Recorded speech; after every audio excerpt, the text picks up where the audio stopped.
Hello everyone. एक बार फिर से आप सबका स्वागत है आपके अपने ही चैनल बायोवर्स पर, द यूनिवर्स ऑफ बायोलॉजी। आज हमारा टॉपिक है सेल अधेशन मॉलिक्यूल। इससे पहले मैंने सेल जंक्शंस टॉपिक पर भी एक वीडियो डाली हुई है, आप उसे चाहें तो जाकर डिस्क्रिप्शन में लिंक है, वहाँ से देख सकते हैं। सेल जंक्शंस देखने के बाद में आपको ये टॉपिक और अच्छे से समझ में आएगा। ठीक है, तो शुरू करते हैं हमारा टॉपिक आज का, सेल अधेशन मॉलिक्यूल्स। सबसे पहले देखिए कि सेल अधेशन मॉलिक्यूल्स क्या होते हैं। Cell adhere to each other and to the ECM through cell surface protein called cell adhesion molecules। एक सेल दूसरे सेल से किस तरह से जुड़ा होता है, किस प्रोटीन की मदद से जुड़ा होता है, किस मॉलिक्यूल की मदद से जुड़ा होता है, तो उन्हीं मॉलिक्यूल्स को हम कहते हैं cell adhesion molecules. These are the transmembrane proteins and are composed of 3 domains। ये ट्रांसमेम्ब्रेन प्रोटीन्स होते हैं। ट्रांसमेम्ब्रेन प्रोटीन्स मतलब कि जो प्रोटीन्स आपके जो प्लाज्मा मेम्ब्रेन होते हैं उसको क्रॉस करते हैं। जैसे ये आपका प्लाज्मा मेम्ब्रेन हो गया और ये प्रोटीन्स जो होते हैं ये इसको क्रॉस कर रहे हैं, ठीक है, तो इसको आप ट्रांसमेम्ब्रेन प्रोटीन कहेंगे। मतलब ये मेम्ब्रेन को क्रॉस करके अंदर भी है बाहर भी है। देखिए, दे कंटेन 3 डोमेन्स, यहाँ पे 3 डोमेन कंटेन करते हैं। An intracellular domain interact with the cytoskeleton. ये देखिए, जो साइटोसॉल में आपका डोमेन प्रेजेंट होगा, जो सेल के अंदर आपका डोमेन प्रेजेंट होगा सेल अधेशन मॉलिक्यूल का, उसको आप इंट्रासेलुलर डोमेन कहेंगे, जो कि सेल के अंदर प्रेजेंट साइटोस्केलेटन से इंटरेक्ट करेगा।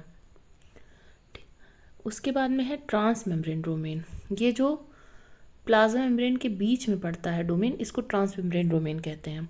और एक एन एक्स्ट्रा सेलुलर डोमेन जो कि सेल के सरफेस से बाहर निकला रहेगा, एक्स्ट्रा सेलुलर मैट्रिक्स में रहेगा, उसे कहेंगे आप एक्स्ट्रा सेलुलर डोमेन, जो कि इंटरेक्ट करता है या तो cell adhesion molecule of other cells, या फिर अपने काइंड से ही करेगा इंटरेक्ट, या फिर अपने से अलग सेल अधेशन मॉलिक्यूल से इंटरेक्ट करेगा। ठीक है, तो हमारे पास ये बातें पता चल गई कि ये एक ट्रांसमेम्ब्रेन प्रोटीन होता है जो कि एक सेल को दूसरे सेल से जोड़ने में मदद करता है। इसके नाम से ही क्लियर है, ये सेल को एक दूसरे से अधेर करवाता है। ठीक है, अब आगे चलते हैं। अब आ जाते हैं सेल अधेशन मॉलिक्यूल्स के टाइप्स क्या क्या हो सकते हैं। तो सेल अधेशन मॉलिक्यूल के क्लासिफिकेशन का एक बेसिस है। पहला बेसिस है कि कैल्शियम डिपेंडेंसी के बेस पे आप इसको डिवाइड कर सकते हैं, और दूसरा है कि इंट्रैक्शन किस टाइप का है। ठीक है, तो पहले कैल्शियम डिपेंडेंसी के बेस पे देखते हैं। या तो आपका cell adhesion molecule calcium dependent हो सकता है, या तो आपका सेल अधेशन मॉलिक्यूल इंडिपेंडेंट हो सकता है। ठीक है, मतलब कि उसको अपना फंक्शन परफॉर्म करने के लिए अगर कैल्शियम की रिक्वायरमेंट है तो वो कैल्शियम डिपेंडेंट हुआ, और अगर उसको रिक्वायरमेंट नहीं है तो वो कैल्शियम इंडिपेंडेंट हुआ। ठीक है, तो आपके calcium dependent cell adhesion molecule कौन कौन से हैं? Cadherin, selectin, integrin. और आपके कैल्शियम इंडिपेंडेंट मॉलिक्यूल्स कौन से हैं? आईजीजी लाइक कैम्स, या फिर इन्हें आई कैम भी कहते हैं। ठीक है, अब देखते हैं कि इंट्रैक्शन के बेस पे कितने टाइप के सेल एडिशन मॉलिक्यूल्स होते हैं। तो अगर सिमिलर कैम का इंट्रैक्शन हो रहा है, मतलब कि अगर एक कैथरीन दूसरे कैथरीन से जुड़ रहा है, या एक इंटेग्रिन दूसरे इंटेग्रिन से जुड़ रहा है, या एक सेलेक्टिन दूसरे सेलेक्टिन से जुड़ रहा है, ये सिमिलर टाइप ऑफ इंट्रैक्शन है। मतलब यहाँ भी इस सेल का भी वही कैम यूज़ हो रहा है और इस सेल का भी वही कैम यूज़ हो रहा है, तो इसे होमोफिलिक इंट्रैक्शन बोलेंगे। मतलब होमो मतलब सेम और फिलिक मतलब लविंग, तो ये जो खुद से ही इंटरेक्ट करे उसको आप होमोफिलिक कहेंगे। इसमें आपका कैथरीन आता है और आई कैम्स आते हैं। ठीक है, और सेकेंड टाइप आपके हो गया हेट्रोफिलिक। मतलब हेट्रो मतलब डिफरेंट, फिलिक मतलब लविंग, एज वी नो। तो जो डिफरेंट मॉलिक्यूल से इंटरेक्ट करे, डिफरेंट मॉलिक्यूल से बाइंड करे, उसको इंटेग्रिन कहते हैं। मतलब अपने अलावा किसी और चीज़ से बाइंड कर रहा है वो। तो आईकेम यहाँ पे हेट्रो भी है और होमो भी है। आपको ये बातें याद रखनी पड़ेंगी कि कैल्शियम डिपेंडेंट कौन सा है, कैल्शियम इंडिपेंडेंट कौन सा है, होमोफिलिक कौन सा है, हेट्रोफिलिक कौन सा है। एरिया ऑफ क्वेश्चन अक्सर ये रहता है, यहाँ से ज़रूर पूछा जाता है कि which one of the following is calcium dependent और independent. Okay, let's move on. Here we can see कि CAM on one cell can directly bind to the same kind of CAM on adjacent cell, जिसको कहेंगे homophilic, और to a different class of CAM उसको कहेंगे हेट्रोफिलिक binding. Okay, तो ये आपका introduction हो गया। मान लीजिए आपके एग्जाम में क्वेश्चंस आता है कि what are the cell adhesion molecules, तो आपको पहले ये बताना पड़ेगा कि सेल अधेशन मॉलिक्यूल्स होते क्या हैं, उनके टाइप्स क्या होते हैं। उसके बाद आप फर्दर इलाबोरेट करेंगे। 3 इंपॉर्टेंट सेल अधेशन मॉलिक्यूल सबसे इंपॉर्टेंट होते हैं, कैथरीन, सेलेक्टिन, इंटेग्रिन, और फिर आपके आईकैम। फिर आप इसको फर्दर इलाबोरेट करेंगे, लेकिन ये इंट्रो आपको देना पड़ेगा। ठीक है, अब आगे चलते हैं टाइप्स पे। तो हमारा पहला सेल अधेशन मॉलिक्यूल है कैथरीन। कैथरीन कैल्शियम डिपेंडेंट है, इसको आप शॉर्ट फॉर्म में कैल्शियम एथेरिन समझ सकते हैं कि ये कैल्शियम डिपेंडेंट है, इसके नाम में ही है। ठीक है, ये cell to cell adhesion molecule है, मतलब ये सेल टू सेल, जैसे हमने सेल जंक्शन में भी पढ़ा था कि 2 तरह के इंटरेक्शन होते हैं। एक होता है सेल टू सेल इंटरेक्शन, एक सेल का दूसरे सेल से इंटरेक्शन, और इस सेल का अपने एक्स्ट्रा सेलुलर मैट्रिक्स में, मतलब कि इन्वायरमेंट से भी इंटरेक्शन करता है ये ना। तो 2 तरह के इंटरेक्शन होते हैं। तो यहाँ पे जो कैथरीन है वो आपका सेल टू सेल इंटरेक्शन के लिए है।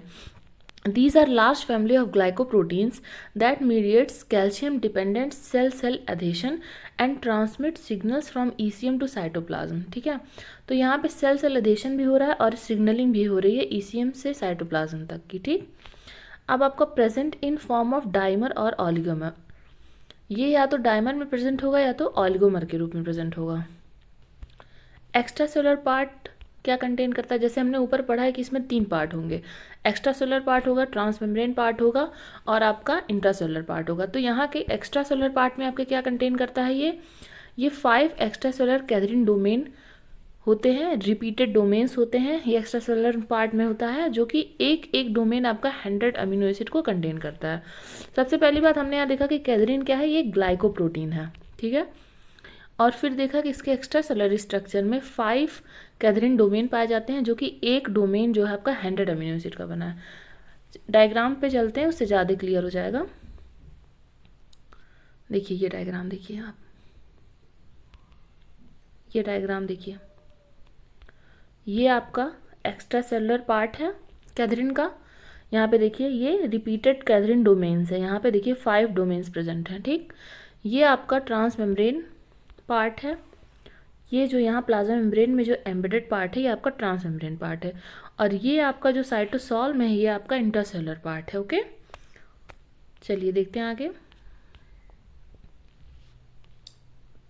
अब देखिए कैथरीन के बारे में और जानते हैं। ये होमोफिलिक इंटरेक्शन शो करता है, bind to same kind on adjacent cell. Stability of domains is calcium dependent. Without calcium binding, the extracellular part of the molecule collapses and the cells become dissociated. Okay? तो इसको अपनी stability के लिए calcium की requirement है।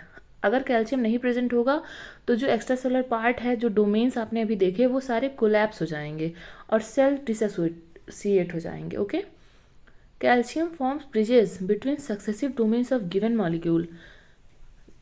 जो bridge formation होती है उसमें कैल्शियम का रोल होता है। साइटोप्लाज्मिक डोमेन क्या क्या कंटेन करती है, associated with members of catenin family of cytosolic proteins. ये जो कैटेनिन है ये एक साइटोसोलिक प्रोटीन है, मतलब कि सेल के साइटोसोल में पाई जाने वाली प्रोटीन है। ये कैथरीन जो है, कैथरीन का जो साइटोप्लाज्मिक डोमेन होता है वो इस साइटोसोलिक प्रोटीन के साथ इंटरेक्ट करता है। मतलब कैथरीन का साइटोप्लाज्मिक डोमेन हो गया, ठीक, ये इंटरेक्ट करेगा कैटेनिन के साथ। ओके, अब देखिए, they tether the cadherin to the cytoskeleton and they transmit signals to the cytoplasm and nucleus. तो यहाँ पे जो कैटेनिन्स होते हैं ये कैथरीन को जोड़ते हैं किससे, साइटोस्केलेटन से। तो साइटोस्केलेटन और कैथरीन का डायरेक्ट इंटरेक्शन नहीं होता है। साइटोस्केलेटन और कैथरीन का इंटरेक्शन करवाने में किसका रोल है, cytosolic protein that is catenin. Okay, और ये जो कैथरीन का इंटरेक्शन होता है ये बहुत स्ट्रांग होता है, स्ट्रांग बॉन्डिंग बिटवीन सेल्स। अब यहाँ पे एग्जांपल देखिए, ई कैथरीन है, एन कैथरीन है, पी कैथरीन है। ई कैथरीन आपका प्रेजेंट होता है many type of epithelial cell पे, एन कैथरीन प्रेजेंट होता है नर्व, मसल और लेंस सेल पे, पी कैथरीन प्रेजेंट होता है प्लेसेंटा और एपिडर्मिस पे। अब कैथरीन का भी क्लासिफिकेशन है, तो क्लासिफिकेशन में देखिए कैथरीन 2 टाइप के होते हैं, एक हो गए क्लासिकल कैथरीन आपके और एक हो गए नॉन क्लासिकल कैथरीन। अब क्लासिकल कैथरीन में भी टाइप 1 है, जैसे ENP मैंने भी आपको ऊपर बताया, E cadherin, N cadherin, P cadherin. Type second में आपके आते हैं VE cadherin, vascular endothelial cadherin. ये नाम जो है ये आप समझ सक रहे होंगे कि ये प्लेस के बेस पे कि ये कैथरीन पाया कहाँ जा रहा है, तो इसके बेस पे ये आपके वैस्कुलर एंडोथेलियम पे पाया जाएगा कैथरीन। अब आपके नॉन क्लासिकल कैथरीन में डेस्मोसोमल कैथरीन है, जो डेस्मोसोम जंक्शन होता है जिसको हमने पढ़ा है सेल सेल जंक्शन, उसमें डेस्मोसोमल कैथरीन पाए जाते हैं, डेस्मोकॉलिन और डेस्मोग्लीन। फिर आपके प्रोटोकैथरीन पाए जाते हैं, ये एक्सप्रेस होते हैं in the nervous system and constitute the largest subgroup within the cadherin molecules. ठीक, और लास्ट में आपका एटिपिकल कैथरीन है जिसमें आपका टी कैथरीन और एलाई कैथरीन आता है। तो ये हमारे कैथरीन जो होते हैं ये कंप्लीट हो गए। इसके डायग्राम से देख के हम और थोड़ा इसको क्लियर करेंगे कि एक्चुअली में ये देखिए, ये एक सेल है, ये दूसरा सेल है, ये देखिए ये इसका कैथरीन है सेल 1 का, ये सेल 2 का कैथरीन, और ये देखिए दोनों आपस में इंटरेक्ट करके यहाँ पे इंटरेक्शन बना ली। अब आते हैं सेकेंड सेलेशन मॉलिक्यूल पे जो कि है सेलेक्टिन। ये भी मीडिएट करते हैं सेल टू सेल अधेशन को, लेकिन ये हेट्रोफिलिक बाइंडिंग को प्रीफर करते हैं, मतलब ये अपने अलावा किसी और मॉलिक्यूल से अटैचमेंट दिखाते हैं। One molecule can bind to another kind on adjacent cell, transmembrane protein with a conserved lectin domain that binds to a specific oligosaccharide on glycoprotein and glycolipid of another cell. जो selectin होता है ये एक specific lectin domain contain करता है। ये lectin domain क्या होता है? ये लेक्टिन डोमेन वो डोमेन होता है जो कि कार्बोहाइड्रेट को बाइंड करता है, ग्लाइकोप्रोटीन ऑलिगोसेक्राइड को बाइंड करता है। जैसे देखिए यहाँ डायग्राम में आप देखिए, ये है इसका लेक्टिन डोमेन, यहाँ से ये कार्बोहाइड्रेट को बाइंड करता है, ये कार्बोहाइड्रेट बाइंडिंग डोमेन है। जैसे एक सेल पे ये सेलेक्टिन प्रेजेंट है, ये इसका लेक्टिन डोमेन है, और यहाँ पे देखिए दूसरे सेल पे ग्लाइकोप्रोटीन प्रेजेंट है, उसका जो ऑलिगोसेक्राइड होता है। ग्लाइकोप्रोटीन मतलब क्या होता है कि कोई कार्बोहाइड्रेट है और उसके साथ कोई प्रोटीन जुड़ा हुआ है, तो इसका जो कार्बोहाइड्रेट वाला पार्ट होता है उससे जाके लेक्टिन अटैच होता है।